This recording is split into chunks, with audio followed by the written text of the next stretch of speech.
Bayangkan kamu bekerja keras selama 5 tahun, mengorbankan segalanya demi keluarga. Tapi saat kamu pulang, semua pengorbanan itu sia-sia.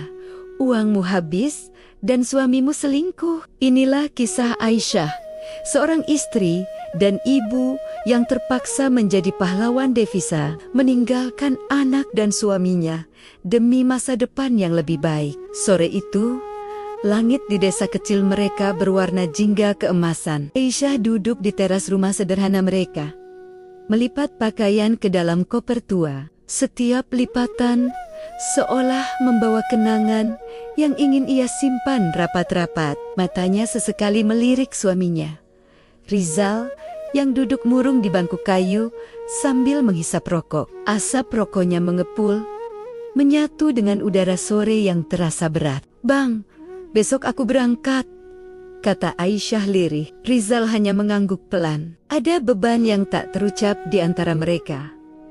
Aisyah lalu duduk di sampingnya. "Aku sebenarnya takut, Bang," ucapnya jujur, suaranya bergetar. "Aku belum pernah sejauh ini dari kalian, dari Rani, dari Abang.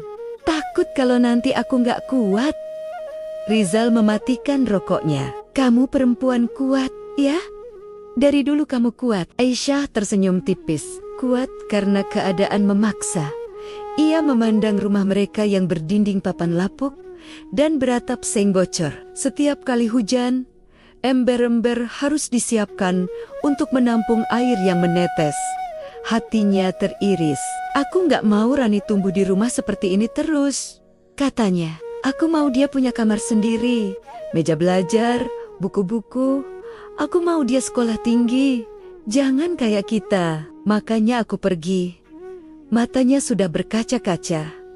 Rizal menggenggam tangan istrinya. Aku tahu niatmu baik." Aisyah membalas genggaman itu erat. "Bang, dengerin aku baik-baik ya. Nanti setiap aku kirim uang, tolong simpan. Jangan dipakai sembarangan. Kita bangun rumah dulu. Setelah itu beli sawah atau kebun, biar kita punya pegangan. Dan tabungan sekolah Rani, jangan disentuh." "Iya, ya, aku janji," jawab Rizal. Aisyah menatap mata suaminya dalam-dalam, mencari kepastian. "Bener ya, Bang? Jangan bohong sama aku." Rizal tersenyum kecil. "Aku kan suamimu, masa sama istri sendiri bohong?" Aisyah ingin sekali percaya. Sejak awal menikah, hidup mereka memang tak pernah mudah. Rizal hanya pekerja serabutan dengan penghasilan tak menentu. Aisyah pun sudah berusaha membantu dengan berbagai cara. Tapi uang selalu kurang. Tawaran kerja ke luar negeri datang seperti pedang bermata dua. Pergi berarti meninggalkan anak yang masih kecil. Tinggal berarti terus terjerat dalam kemiskinan. Dengan berat hati, ia memilih pergi. "Demi keluarga, kalau nanti aku kangen, jangan marah ya kalau aku sering nelpon," pinta Aisyah sambil menyandarkan kepalanya di bahu Rizal. "Nelpon tiap jam juga nggak apa-apa," jawab Rizal, mencoba menghibur. "Kalau aku capek, aku pasti nangis di telepon. Aku dengerin. Kalau aku sakit, aku doain." Aisyah tak kuasa menahan air matanya. Dari dalam rumah, suara putri kecil mereka, Rani, memanggil. Mereka masuk. Rani yang baru bangun tidur bertanya dengan polos, "Ibu mau pergi lagi?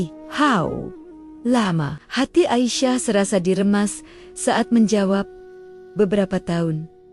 Rani langsung memeluknya erat. "Rani nggak mau ibu pergi." Aisyah membalas pelukan itu, menahan isak. "Ibu juga nggak mau, Nak. Tapi ibu harus." Malam itu, mereka tidur berdesakan, saling berpelukan, seolah tak ingin berpisah. Aisyah tak bisa tidur nyenyak, terus memandangi wajah anak dan suaminya, menghafal setiap detailnya. Dalam hati, ia berdoa, "Ya Allah, jagakan mereka. Jangan biarkan aku menyesal pergi." Pagi datang terlalu cepat. Setelah menyiapkan sarapan terakhir, Aisyah mengambil kopernya. Mobil agen sudah menunggu di ujung jalan. Ia memeluk Rani erat. Ibu sayang Rani. Lalu ia berhadapan dengan Rizal. "Bang, aku titip keluarga kita sama kamu." Rizal menggenggam bahunya. "Aku jaga. Aku janji, aku nggak akan sia-siain pengorbanan kamu." Aisyah naik ke mobil dengan tangis yang tak terbendung. Saat mobil mulai melaju, ia membuka jendela dan berteriak, "Bang, jangan lupa janji kita." Rizal mengangkat tangannya. "Janji." Mobil terus melaju, membawa Aisyah pergi dengan hati yang penuh harapan. Ia tidak tahu janji itu suatu hari akan dilupakan. Cinta dan kepercayaan yang ia bawa perlahan akan terkikis oleh kebohongan dan pengkhianatan. Perjuangan berat Aisyah baru saja dimulai. Kisah Aisyah adalah cerminan dari banyak perjuangan di luar sana. Terima kasih sudah menyimak. Jangan lupa untuk subscribe agar tidak ketinggalan kelanjutan kisahnya.